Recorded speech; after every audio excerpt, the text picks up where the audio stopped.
one of the other things that we're going to hear, because let's just get at them now, is her track record, or how y'all would put it, locking up. Oh, I'm so glad you brought this up. Locking up black and brown people with her stint in working in California. How would you respond to those criticisms of her? Because we're going to hear that a lot. I'm so glad you brought that up.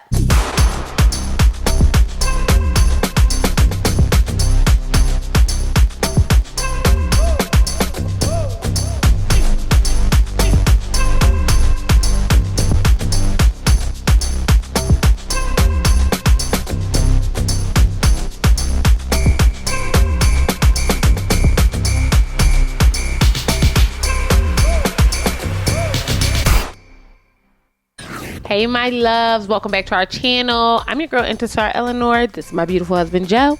And we're going to sit down and chat with y'all about the presidential election. So to know Joe and I is to know that me and Joe are in the house by ourselves quite a bit. But we have a lot of conversation with one another and a lot of discourse. And one of the things that has been recently at the top of the, agenda at the dinner table is the current election. So if you're watching this by now, Joe Biden has dropped out as the Democratic nominee for president of the United States. And we had some thoughts. So did you want to kick it off, or do you want me to? You go ahead. What are your thoughts about Joe Biden dropping out first? Well, yeah, because first I think it should have happened. I think it should have happened 4 years ago, if I'm being honest. I think that the Democratic Party's biggest issue is that as soon as he won 4 years ago, they didn't immediately start putting in action a succession plan for who was going to be the guy to take over and carry the torch when the 2024 election came. Because he was already, they talk about how old he is and everything. He was old 4 years ago. You know what I mean? He had already been, run the gamut of things to do in his political career, culminating with becoming the president of the United States. He was done. He did it. You know what I mean? And we just needed you to beat Donald Trump and then move forward. And that's all that he really should have been tasked to do. And I think that they should have been prepared, because one of the things that they did know was that Donald was coming back. Right. And that he still controlled the Republican Party, even though he was literally on trial. He was on trial. You know what I'm saying? Yes. He was on trial, and still they could have locked him on Rikers Island, and he would have ran it from the inside like a mob boss. You know, they would have been showing up to the prison, and it would have been senators and governors, and they would have been showing up and having meetings with him. You know what I'm saying? Literally. So I just think that the one thing we knew is he wasn't going anywhere, and that they needed a capable running some opponent for him in 2024. So I think to bring it to this far and to see all of the criticism that's going on now and all of the infighting that's happening, because that's really what it is. It's just a lot of infighting that's happening within the Democratic Party. It's just like, y'all did this to yourselves. I think we're registered Democrats, okay? Have been since we could vote. How long that's been is none of your business. But I do think that the Democratic Party, in its effort to be everybody, has lost its actual identity. And I think that... But yes, and I want to stop there, because with the tidbit, right? We are registered Democrats. But we're very conservative. And I want to say we are registered Democrats because there's only a two-party system. Mm-hmm. Because you are either Republican or Democrat. Yes. Right now, if you are Republican, you are racist. I mean, that's what it's synonymous. That's just what it's given. You know what I mean? I'm not going to call anybody out or label anybody. That just is what it is. And that's okay. It is what it's given, because some things are about what you align yourself to. Yes. You know what I'm saying? Because there was a large portion of Republicans that immediately stopped voting down ticket Republican, stopped really associating themselves with the Republican Party because of everything that Donald Trump and his new the MAGA Republicans represent. And they just said, I was Republican because I was conservative, not because I hated brown people, And not because I hated women, not because I hated women's rights, Right. not because I you know what I mean, not Right. because I hated poorer people, or you know what I mean. So I think that that's the distinction to make, because I'm the truth of the matter is all of us have really a little bit are a hybrid of both belief systems, unless the belief system that existed before Donald Trump took over the Republican Party, right? Conservative belief probably before systems, Reagan. you know what I mean? Yeah. But you're right. The but all of us conservative have, belief you know what I systems. mean? Because I Yes. have conservative views also, you know what I Yes. mean, for certain things. So And I think that's a big thing to point out. I think that, like I said, in the effort for the Democratic Party to be more all-encompassing, it's lost a bit of its identity. And I think that inversely, because Republicans have an identity, they are much better to market that identity. And whether you believe that identity is morally corrupt or not, They do a they're great like, job marketing this is what it is. Yes. We are the MAGA people. You know what I'm saying? That's Yeah. what we are. You know what I'm saying? And they're the MAGA clan now. But I do want to go back to the timeline that you were speaking about. I think you're absolutely correct in that they did us a disservice by not, in this case, pushing Kamala a bit more so we could get to know her a bit better over the last 4 years. I think everybody's biggest gripe with Kamala right now is like, oh, where's Kamala? Where's Kamala? And outside of you being an actor, musician, or singer, do people just show up to your job to see what you're doing and how you're working it and whether or not you submitted that email or that spreadsheet? Hell no. So people have to work to keep this great country moving along. And the idea that she had to be out there shucking and jiving in order for you to believe that she's doing a job is unbelievable to me.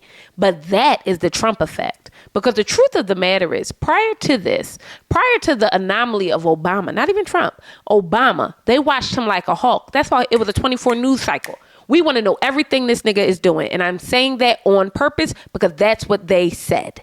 Okay? I'm using that term on purpose because that's how they described it. Okay? We need to know everything he is doing, how he is doing it, why he's doing it, all that stuff like that. And then it shifted to Donald Trump because people were like, oh my God, he's going to change the world. Oh my God, we got this great businessman who is not a great businessman. Now we know that he was literally indicted on fraud. Business fraud. Like, it's like, you know what I mean? But the point is that we had gotten a full 24-hour media cycle that generations prior to us never got. So if they didn't see the vice president, they just thought he's working like I'm working. We don't see a Ford truck getting built. Yeah. We just know it end up on the lot. So we don't know that John Smith is out there busting his behind to get the doors on. That doesn't matter. We just know it's on the lot, right? And I think that we're moving back, which I think is a great thing, to allowing people to run the country and feeling safe enough to have people just run the country without it being a 24-hour, what are they doing? What are they wearing? But the problem, why do they look like that? Here's and the truth of the matter is, what they did throughout the past 4 years would have been fine because they didn't intend to put Kamala up to run for president. The truth of the matter is that being outside constantly and showing your face and answering the what are they doing mob comes from people trying to set up their presidential bid. People trying to set up their run. So when you start seeing them outside, you start seeing them everywhere. That's you laying the groundwork, right? The problem is that they were laying no groundwork, right? So like you said, most vice presidents and politicians that are already in office, especially if this is only a one-term situation, they ain't doing all that. But I think that they were under the expectation that he would be healthy enough to make it through the cycle, which was foolish to me. And that's my, you know what I'm saying? Okay, that's my issue. We're here now. It is foolish. We're here now. I do believe that part of that is they were just trying to make it through the cycle and they was going to push her in. I absolutely believe that. Like, oh, I'm resigning. This is your president now. That's what I think was going to happen. Either way, we were going to have this monumental moment where either only the second time in U.S. history that the incumbent president has decided to drop out of the race. The first one was Lyndon B. Johnson. He was the president who inherited the presidency from John F. Kennedy. So this is the only second time that this has happened, right? There was going to be a monumental moment, whether he did it before or after. Either way, right? Now we are here.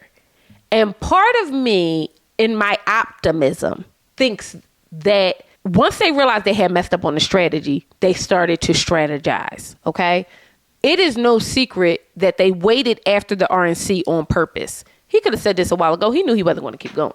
But he needed them to believe. I don't think he knew. I think they were trying to convince him. I think everybody else knew. We're done. There's no way we letting this man do this. But I think Sarah would say the Democrats have no spine, because you got to be bullish in order to be, look at Donald Trump. He's bullish. And whether you like it or not, there are some admirable traits in that. I think that it was absolutely strategic to wait until the end of the RNC, because now you know, one, what they're talking about. You can send any of your political assistants or whatever the case into the RNC to see what they're talking about, who they're talking to. They already appointed their VP, so now we know which direction they're leaning in. So a lot of times what happens, for example, during the Obama administration, Obama was a novice. He was a senator, yes, but he really hadn't done any large foreign policy or anything like that. So they had to get someone who was white, that was important, as well as someone who was likable, moderate, okay, and could really pull in everybody who really believes that you need to have a certain amount of expertise to be the president. So what did they do? They went and got lifelong civil servant Joe Biden. And I think that was to help push. Because if you're liberal, you'll be like, oh, I'm voting for a black man because I just want to see him be like black and right in the office. But if you're moderate, you're like, that's not enough. I need to know what you're going to do on this global policy and that, or you have the aptitude to do that. And that's what Joe Biden kind of represented. And he also represented that, he could pick up those swing states, everybody in the middle who just needed to see, for whatever reason, a white man in power as well, right? I think that Donald Trump leaning on this MAGA, because he's leaning into MAGA. J.D. Vance is a massive supporter of Project 25. You must look that up. It is frightening. And it's not that they want to start it in 2025. Project 2025 is called that because they expect that most of what they wrote in this 900-page, manifesto will be done by 2025. Okay? So I think that they waited for that on purpose so then they could say, okay, we know now that we got to lean on Kamala. But we also need the information that we all the information we can get from the Republicans so that we can choose a better VP than them. And I think the Democrats can do this. And we talked about go ahead. I want to stop right here because I think that the one thing that the Democratic Party has shown me in the past couple of years is that they are unorganized.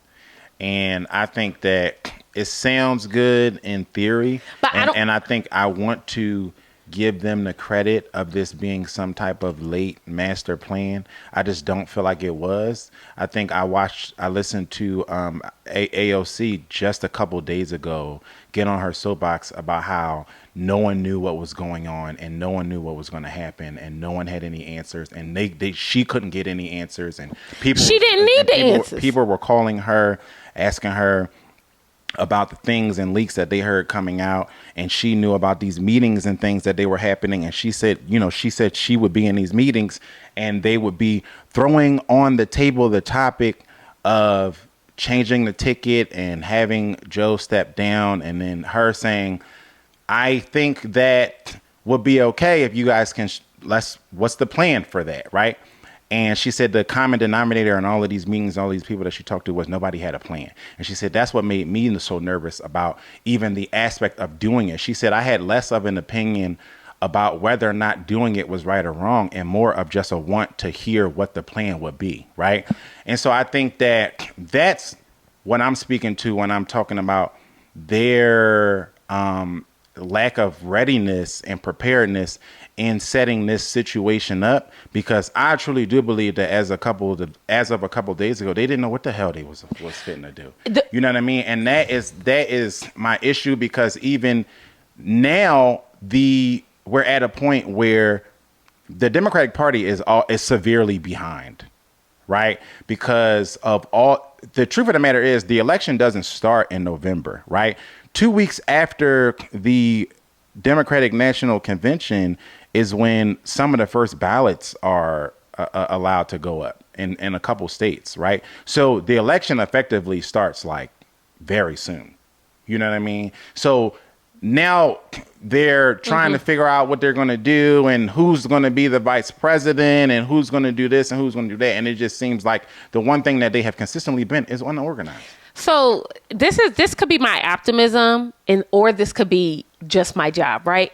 I literally come into people's businesses, I said this in the last video, to update their processes, like really to figure out how we can streamline things, make things better and user friendly. I think that social media has people believing that we are supposed to have the information about things in real time. And that's not the case. I think you feel left out because you grew up in a social media age. But the truth of the matter is how people handle politics and how politics have been handled has not been for young people. It has been for older people. Even the way that they campaign is for older people. It's for how they consumed candidates previously. Because the truth of the matter is, it is not far-fetched that in these last few months, she could get groundswell. And the truth of the matter is, it is in her favor because she is a minority. You don't want people to have too much information about her. I actually believe if Bernie Sanders only comes out, he says nothing until the Democratic National Convention, till right before the Democratic National Convention, he becomes the presidential. I believe that. And I believe that because young people... Well, you believe that if Bernie Sanders... contest... No. I don't think anybody should contest Kamala. I think we should be a united front and move forward. Full stop. I'm saying if I think about previous elections where everybody was putting their money behind Joe Biden and really kind of casting out any of the other Democratic nominees, I think that Bernie Sanders has showed his cards too early. The truth of the matter is part of that was because he was trying to enact policies. A lot of the progressive policies that we have now is because Bernie Sanders mentioned them. Nobody was thinking about forgiving student loan debt until Bernie Sanders said anything about it. Nobody was thinking about universal health care until Bernie Sanders said, why the hell we ain't got universal health care? You know what I mean? And that's just the truth. That's like just the truth. He literally was old enough to know that we had it before. Why don't we have it now? That's it and that's all. Because do your research. We had it before. Why do we not have it now? It's not that we can't do it. We had it. We just don't have it now. But what I think is from a marketing perspective, you're right. There is a time factor here that people aren't recognizing. But I think in an age of we don't even have a 24-hour news cycle. Our news cycle now is minute to minute. Anytime you decide to pick up your phone, you could just say, okay, let me see what's going on. You know what I mean? Mm-hmm. In real time. So Kamala has this thing where she could just be trending every single day that we could take advantage of that nobody in the history of running for president could have really taken advantage of. You know what I mean? And I think we're missing that. I think we are and you and I have been through quite a few elections by now. You know what I mean? Like literally. I think that we have seen it done a certain way. And I think what Kamala needs to do is get nothing but young people on her staff. She need old people to help her with policy and stuff like that. She need young people to market her. And I think if she does it, she's going to be able to see galvanization behind her that nobody has seen before. In one night, they announced that Kamala Harris was going to be the presidential nominee. I guess not the presidential nominee, but that Joe Biden was endorsing her on Saturday. On Sunday, 44,000 women got on a Zoom call. In one day, they were able to organize a Zoom call where 44,000 women showed up and was able to raise $1.2 million on that call and then turn out and do $80 million in 2 days. Act Blue has never seen anything like it, right? Act Blue is the donation site. Yeah, so you mentioned the Bernie Sanders aspect of it. Yeah. Are you saying that she needs to take a certain amount of kind of tactic from what he tried to do? I think she needs to go the exact opposite way. I think that he had young people on his side, but we were still, time wise, when we think about the timeline, right? We're still in this time where the old guard is pulling with the new guard. We're in a tug of war. But now I think we're ushering in this new guard. The truth of the matter is, the reason why Joe Biden even stepped down is because people kept talking about it.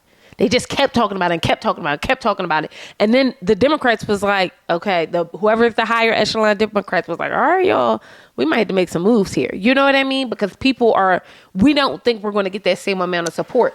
In the same way that happened, we could get behind her and make some effective changes. So my thing is this. I think that it's having this conversation too, with intellects and well-read individuals is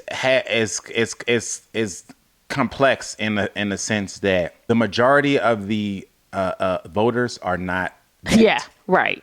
So I'm using a lot of words. So I want to preference what I say next by that, because I think that Donald Trump showed us in 2016 that we're in a new era of politics. Yes. So the person that is winning, that is going to be voted in, is not necessarily the person with the best policies, right? Or the best. They don't have policies at all. I mean, period. We can kind of stop there. Yeah, literally.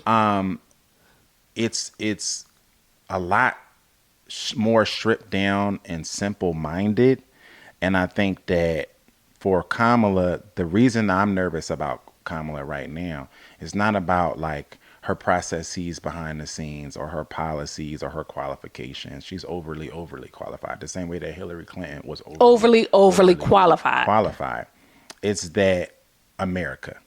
Yeah. Right? Which is unpredictable. So to me, their biggest thing is going to be, for me, it's going to be who her vice president is, because you're going to need to cover her. Like you're going to need to almost, it's almost like when you apply for a job and you're overqualified and they tell you to water down your resume because of, obviously, for obvious reasons. That's what it is to me in dealing with America, right? I feel like they need to knock this vice presidency situation out the park. They have to. Because the biggest ask that we have ever asked America is to elect a black woman president. I mean, this is the biggest ask. I don't think it matters who's on her team. I don't think it matters what policy she puts on her website. I don't think any of that matters, because the truth of the matter is she's smarter than all of us. She has more experience than anybody else who would have been running any fucking way, right? Absolutely right. None of that stuff is and it's sad. In the history of presidents, she's the only one that's been a senator and a vice president. In the history. It's sad to say that none of that in this, dealing with these voters, these things are not what's going to sway them. That, you know what I'm saying? And that's why they have to get this vice presidential pick right, because it has to look good. It has to get the moderates and the moderately racist. Yeah. On her side, you know what I'm saying? It has to be the Obama of vice presidents. Yeah. And just to correct myself, she's the only one that has been like a state prosecutor, as well as a senator, as well as a vice president. Like, she has so much working knowledge. So to the vice presidential pick, I think that you're absolutely correct about that. But they're going to be so meticulous about who they choose, and rightfully so. And whoever it is going to be somebody who's centrist, which also makes sense. And they need to be from a swing state. They can't be from a Democratic state. We need somebody who's sitting somewhere in a battleground state. The problem is, I think that they really, the best choice for her to me is Gavin Newsom. I think that to me is like, I know it's rules about vice president, president being from the same state and all of this red tape and all of this extra stuff and the swing state thing and all of this. To me, part of my my disdain for Donald Trump is so complex, because he has ushered in an energy into the Republican Party that I'm almost envious of. And part of it is we don't care of it all. He's a convicted felon. We don't care. The problem is You that know what I mean? He's a racist. We don't care. he's a rapist. We don't care. We don't care. He admitted to sexual assault on public television. We don't care. Like the we don't care and the gang of it all. It's admirable in some ways. That part of it is like, damn, I wish we had some of that on this side. And I think that that's the part that I just want them to kind of adopt from the other side, because they just have to be like, you know what? So we live in Nevada, and we did live in California under Gavin Newsom as the governor, which I can feel the difference in living in a state that is more Democratic versus where we live now, which is like a purple state, right? Very big difference socially, very big difference when it comes to social programs and things like that as well. The problem is that I love Gavin Newsom. Okay. I love him down. And what did I say? I don't miss California at all. I miss Gavin Newsom. Okay. Like, that's it. And that's why I miss Gavin Newsom. I don't miss anything about LA. But the problem is not so much the California thing. The problem is ideologically, it would be the same thing that Donald Trump just did with J.D. Vance. That's leaning into a particular end. No, we have to care because we cast a wider net.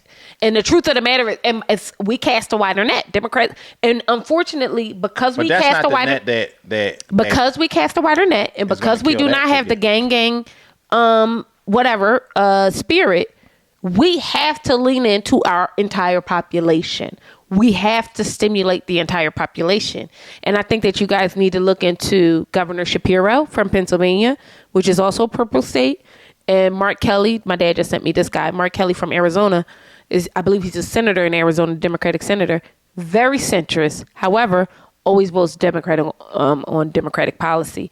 And I think that those two people, older white men, could probably kind of get us a little bit stimulating that older white man base. But I think the older white men is the problem of it all. And I think that they need somebody who, you got to kind of get in the mud a little bit with this Donald Trump, the MAGA cult situation. You know what I mean? And you kind of got to fight back in those type of trenches. I think you need somebody who looks the part.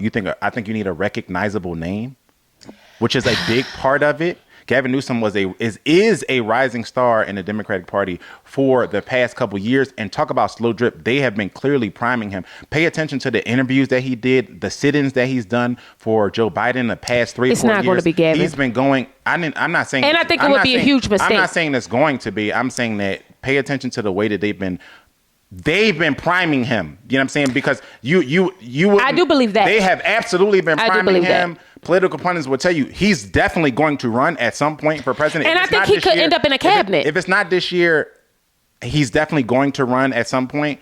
I think that all of these things, all of the nuance and the things that we have to worry about on paper and with states and all of that makes sense to educated voters. But I think to uneducated voters, I think we're overestimating the voters. But I think to uneducated voters, if you're a centrist, you do not like Gavin Newsom. He's not a centrist. He's very left. So we would be literally leaving a population of white, incel, older men out there to decide how they're going to vote. And to me, that is something that we cannot do. That's the double down I'm talking about, though. We cannot double down. The Donald Trump double down is we don't care. We'll go get a racist that's more racist. The truth is, we just, you know what I mean? Like, I'm kind of with that. Like, we got to double down. You know what I mean? We kind of just threw a spade out there by throwing out a black woman. We did. We already threw a spade out there. We can't keep throwing out spades because we're playing hearts right now. We cannot keep throwing spades out. I think that more of a risk would be another old white man. You know what I'm saying? Like, I just don't I think that's safe. I think it's safe. I think that more safe is somebody who looks like they could be president. But I think Governor Shapiro, as well as Governor Shapiro, has done wonders for Pennsylvania right now. I'm not as well as about the facts. And I think that the problem is I think we overestimate the voter. You know what I'm saying? Because we're in a time where the facts are that you shouldn't even be allowed to run for president if you can't even vote because you're a convicted felon. That's a fact. But Period. that we don't. That should that's be the not, facts. That should be. We're in a weird place right now where these type of facts really don't matter. But the problem, you know what I mean? But I think what we're missing, Joe, is that to be very left is not the majority. I would disagree with that. I think if it wasn't for the Electoral College, the Republican Party wouldn't have a president in the past 15 to 20 years. That's actually think the country true. is left. That's actually true. You know what? The country is left. And I think you're absolutely correct about gang that. And the double down aspect that we have been yet to do has proven to work for the other side. But they're like, we don't care. But the unfortunate part is that it works for them because they also lean on a certain demographic that is not as educated as Democrats. Let's be honest. They do not make as money as Democrats, okay? They do not live in states that have the infrastructure that Democratic states have. They do not live in states that have the health care that Democratic states have.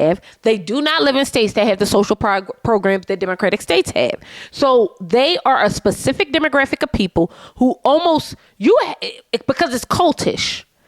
It is a cult. And not to say that brilliant people can't be in the cult. Did y'all see the people wearing the bandage on their ear in the crowd at the Don't even RNC? get me. That'll take us down the rabbit hole. But y'all, that's some cult type stuff, y'all. That has to be the weirdest thing to do, but you're absolutely correct, babe. It is some cult like stuff. And I think that I understand what you're saying, fight fire with fire. The problem is we are a part of a population. Democrats are a population that are educated at a certain level. The average Democrat has a bachelor's degree. The average Republican has a high school diploma. Okay. That's just the facts. Okay. Like the facts. There are more millionaires that are, Democrats. There are more billionaires that are Democrats, despite the fact that Elon Musk just gave $47 million or whatever the case may be. But that's because they're trying to decentralize currency. Do not be fooled, okay? They want to find more ways that they can hide their money so we can't just run up on them and rob them and there can't be a French Revolution. Do not be fooled, okay? They just want to find a way to build these tax houses and shelters so they're unable to get taxed. But it's also because when you are a millionaire, billionaire in America under a Republican administration, the administration is taking care of you. Like the truth of the matter is that the new Republican Party is a party for the 1%. That's why you see those guys giving them. It's almost like you can close your eyes and throw a dart and hit a rich person in America who's a Republican, like the 1%. A person in America who is rich and a millionaire, they're voting Republican. You know what I'm saying? I know we know a couple who are not necessarily wouldn't be considered traditionally rich, but they got money. They making nice coin to live in America. To live in Nevada, they making great coin. But not even Nevada. Almost all of them, if we had a conversation with them, would reveal that because we've had conversations with them and they low key reveal that they are on the other side. They are, you know what I mean? And they are. And the ones who aren't starch racist are only on that side because that party has proven to speak to them as in, we take care of your entrance. We pay more in taxes than they do. But the truth of the matter is that under Democratic administrations, historically, that's even false. That's a false statement because under Democratic administrations, historically, you can go back and look this up. Historically, the gross domestic product is better under Democratic infrastructure. Unemployment is the lowest. We pay more in taxes than they do. No, that part is true. What I'm saying that the idea that they are doing better is incorrect.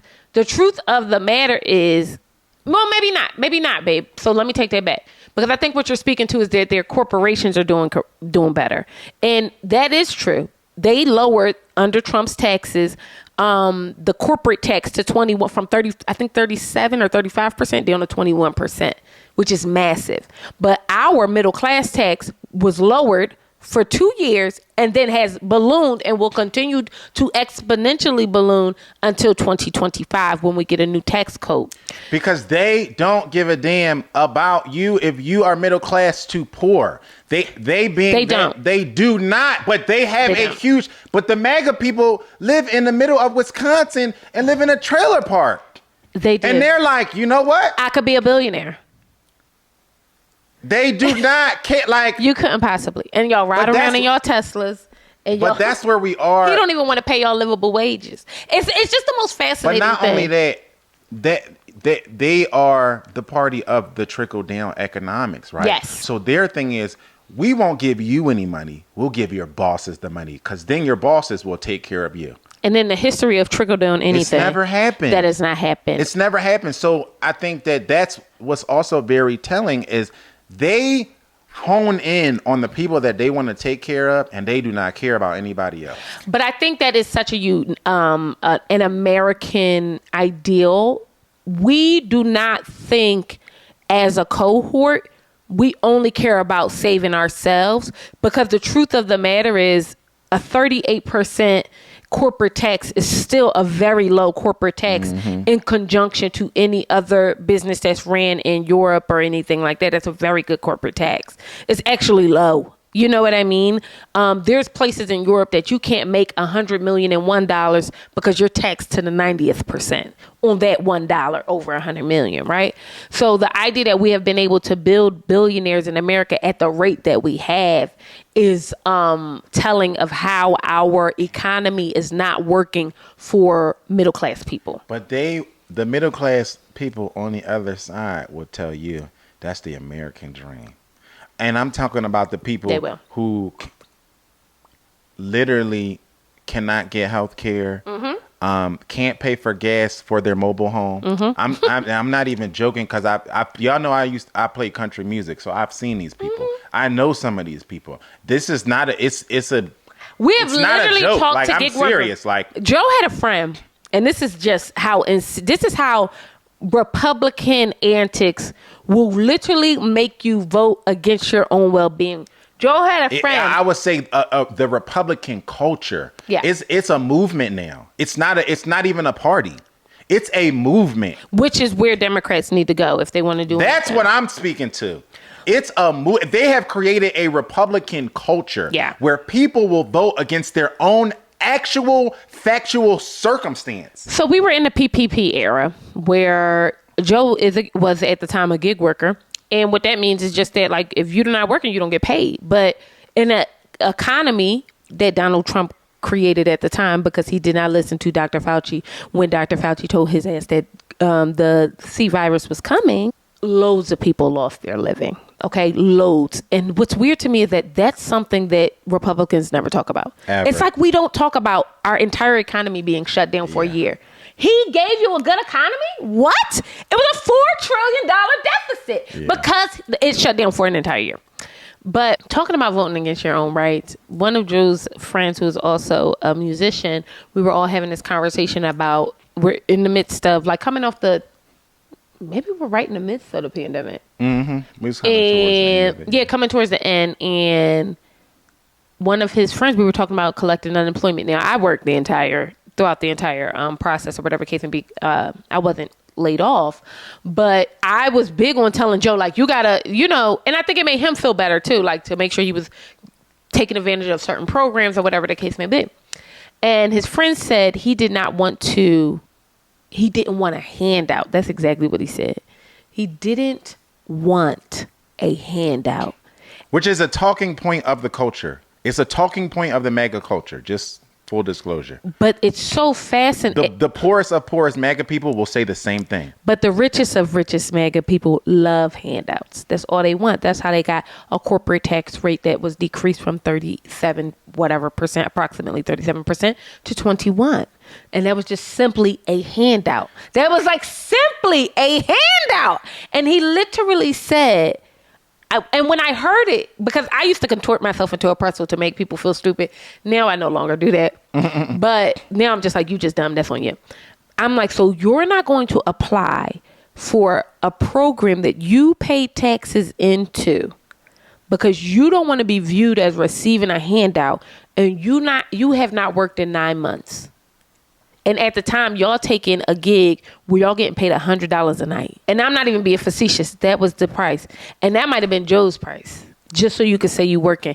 It's the scariest. We are in the scariest of times because people are literally suffering from cognitive dissonance. Yeah. And I would argue, racism is a system, right? It's not just that you have a prejudice. Prejudice and racism are two different things. Racism says, I buy into a system. I support a system that actively oppresses another group of people.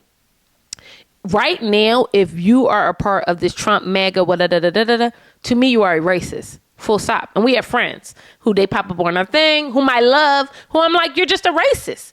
I know that if the system calls for it, you would take my rights away. If that meant that your rights get to be fulfilled in whatever imaginary way. But not even that part. Because a portion of that, I can even understand survival. We're not even talking about somebody choosing themselves over you. We're talking about people who would send themselves to damnation. Right. You would sacrifice yourself. Literally, Right. only in the effort to make sure that you yourself, another person, Yes. doesn't prosper. Yes. Right? We're talking about somebody who would vote against their own interests. Yes. Only because the idea of voting in your interests, even though it helps me as well, it's off the table. It's off the table. They That's would what's lose crazy. their foot if it meant that somebody black and poor also got insulin.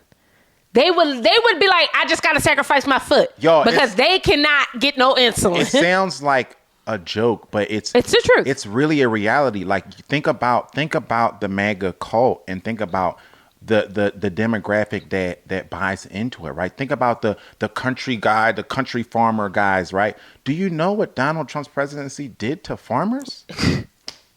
Are there any more left? Are there any more left? But the truth of the matter is, when you are in farm country, and I'm telling you all this from a place of experience and touring the country and touring the middle of the country It's frightening. and playing in the middle of nowhere America, which I've done for years. When you are in farm country, all you see is Trump flags.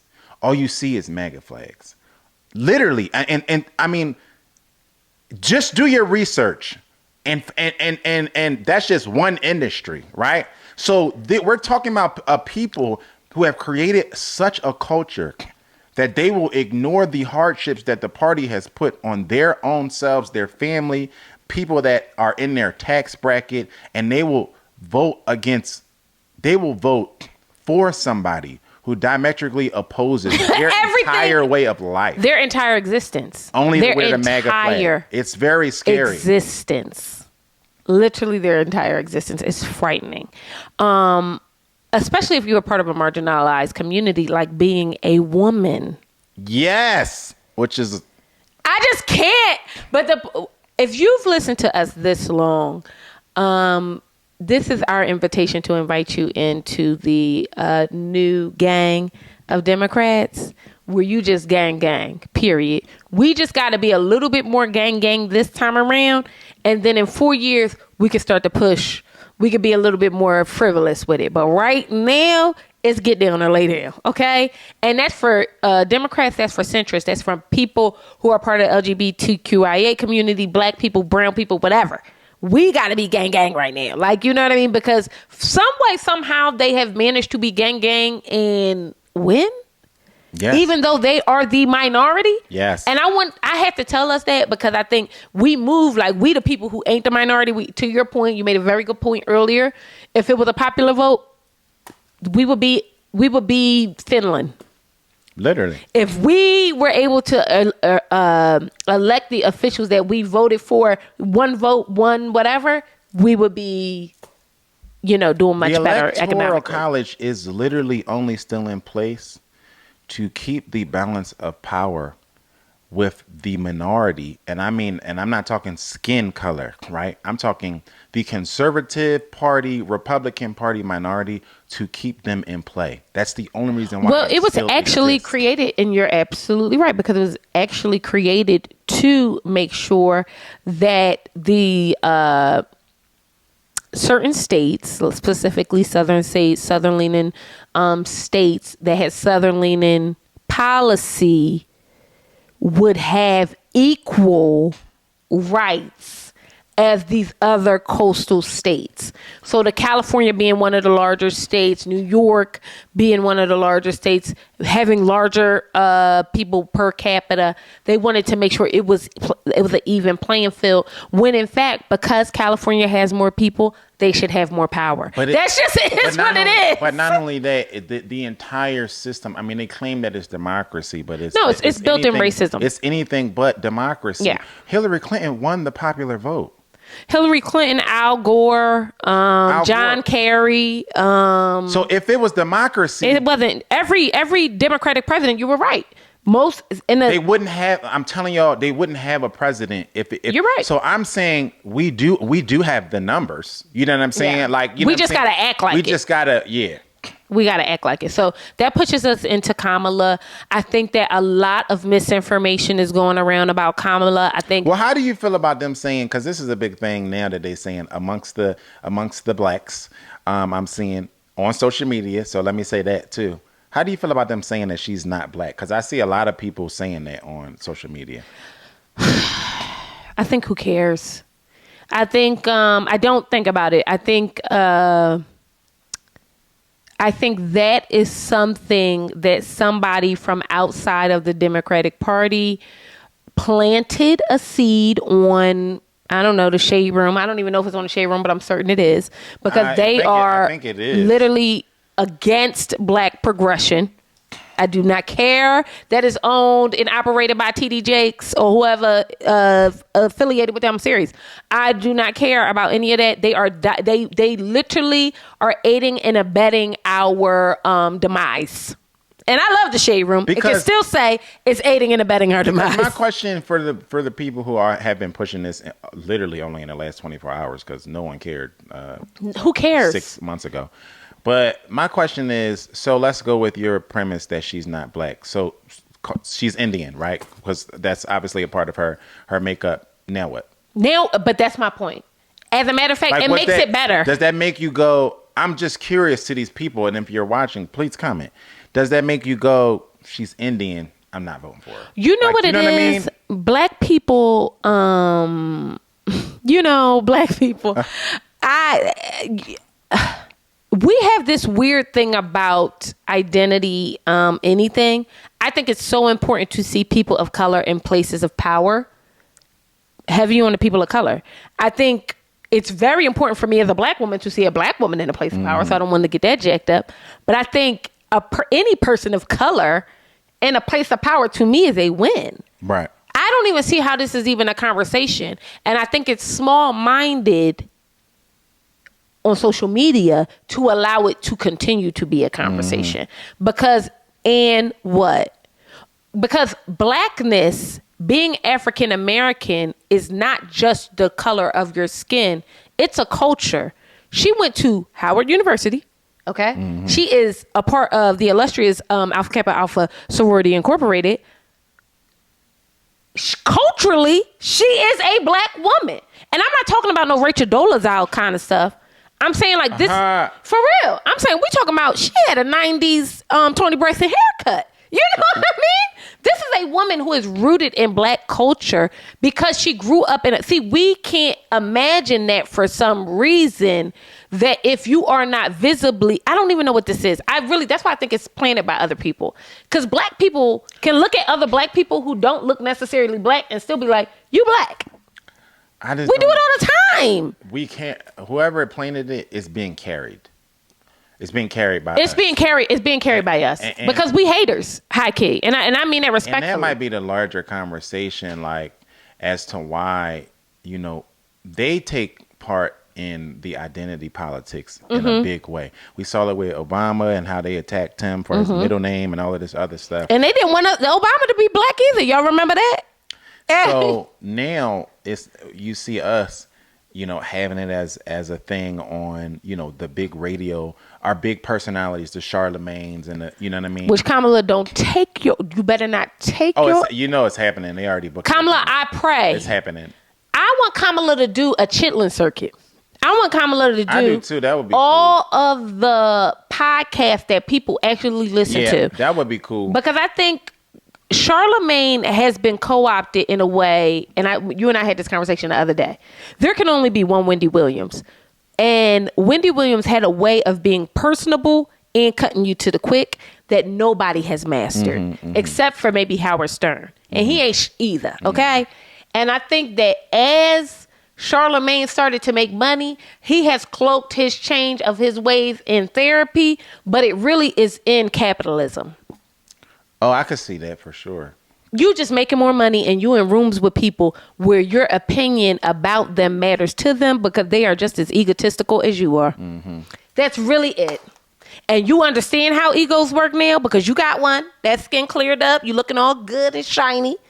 And now you know, I want them to move with me a certain way, so I'm gonna do the same thing. That's really all it is. You can absolutely tell in an interview when Charlemagne does not either have a fiduciary responsibility to somebody or a respect for them as an artist or any. You can absolutely tell nowadays. When before he would just give it to everybody the same way. Yeah, I agree.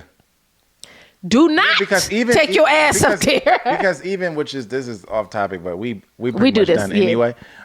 Even when they were talking about the Tyler Perry black divorce movie or Divorce in the Black, whatever the hell. Which y'all are not going to get me to believe y'all like that movie. But he was on there like, talking to Just Hilarious and DJ Envy, and he was on there like, I ain't think it was that bad. And, Zar. My hair is stuck! He was, talking about how he didn't think it was that bad. And, I just thought. He didn't even watch having it. an opinion. We had a family member who thought that it was okay, right? Thinking that the movie was okay, enjoying the. My mom is a Tyler Perry fan. So that you doing that is not a demerit on you. I'm like, whatever. People like what they like. But it was very clear that being somebody who works in media, you have a different eye for different things, right? So I don't judge most people for liking the music of, a Sexy Red, right? But if she liked the music of Sexy Red, I would be highly offended. Just because of the knowledge that I know she has, just her background, going to a music school, being married to a musician, I would be like, you know better. Yeah. You know what I mean? And that was my issue with Charlemagne's response about the Tyler Perry thing. And the truth of the matter is, him saying he didn't see it was the answer. He did not watch it, did not waste his time watching it because he knew it was trash. He knew it was trash. That was the answer. But you see what I mean? Yeah. Instead of you saying and using your platform to say, I wish that Tyler Perry would just lean into raising up some smaller writers, whatever the case may be. Because Supercell, although not funded by a black person, it was greenlit by a black exec. It was written by a black man. Didn't he direct it or produce? Like, these things, so it can be done and be quality. It can be. We just think, oh, well, he doing his thing. We just like capitalism. Tyler Perry's a capitalist. He is not an artist. Yeah. If he was an artist, he would put out art. Okay? Literally. He would. He would put out something to chew on. What he does is put out things for us to escape. That will sell. And black people love trauma. We are so consumed with it. We love trauma. So we just gonna keep watching. And I don't get it. I don't understand why. I've gone to therapy. I don't consume nothing like that. Ask Joe. I can't. It don't get played up in my house. Unless I'm asleep. The shy, power, none of that. It's trauma. I don't live there. I live a very soft life. That's you. That's y'all. That ain't me. For real. And that's how I feel about it. I ain't going through that. I don't want to even breathe it up all up in here. Okay? But I'm saying all that to say, getting back on topic. Kamala Harris is a wonderful candidate for president. My only regret is that they didn't give us a little bit more of her over the last 4 years. But I honestly believe it's because she was actually running the country.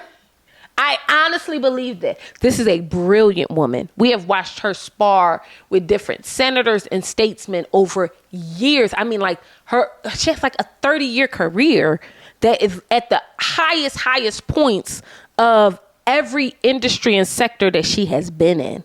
She is overly qualified. So before we get out of here, one of the other things that we're going to hear, because let's just get at them now. Okay. One of the other things that we're going to hear a lot that we've already heard on social media is her track record for how y'all would put it, locking up Oh, I'm so glad you brought this locking up. up black and brown people with her stint in working in California. How do you feel about that? How would you respond to those criticisms of her? Because so we're going to glad. hear that a lot. I'm so glad you brought that up because I am actually a reader and I really do. I'm really into politics and things like that. And that is also false. That is also false. She was a part of 1900, something like 1900 convictions in California. Okay. 45 of those, 45 did she actually prosecute. 45. Okay. Not only that, while she was the prosecutor in California, they actually called her a social worker because what she was trying to do and what she did do was create programs that would help to reduce the recidivation of current offenders back into the penal system. Okay, she did that. So she started creating educational programs for them, job programs, so that they would never even come back into the system. Number two, she was a little light on marijuana and legalizing marijuana, but she has also she has prosecuted the least amount of marijuana offenders in the history of California. So I actually do not even know where this came from. Because if you actually look at her track record, it's the complete opposite. Now, she could have been more vocal on things, and I will give you that, specifically around the marijuana thing. She was just prosecuting it as it should be. But even that, when it came to prosecutions under her terms, it was the lowest in the history of California. Mm-hmm. This woman is literally a victim of people lying on her and saying the exact opposite. And some of that is black people. And some of that is the shade room. And some of that is black men on podcasts saying things they know nothing about. A lot of it is pushed by this discourse that's happening in the social media space, and it's not just black men, it's black women, it's black it's young black people that I see it. The first meme I saw this morning about Kamala was some young woman who posted a picture of Kamala and saying the status of them saying that Joe is stepping down and he's endorsing Kamala, and her caption was, "Are y'all ready to go to jail?" Are y'all N-words? Some girl on social media. So that's another reason why I wanted to bring it up, because this is, along with the "she's not black" thing, it's going to be a thing in the social media space of, well, she's been locking up your black really people, want, and I know everybody's not going to do the research, right? I get it. We get a lot of our research from TikTok or whatever, but I really do want you guys to get to know her. As a prosecutor, she used to tear them up in the Senate, okay? You couldn't get nothing past Kamala because she'd be like, let's go back to this. She used to tear, you got to go back and watch her in her sparring days. She was in her prime, honey. I actually think that we have such a misconception of who she is because there is such a deep hatred for successful women, specifically women of color. And I think that we have to fight back against that.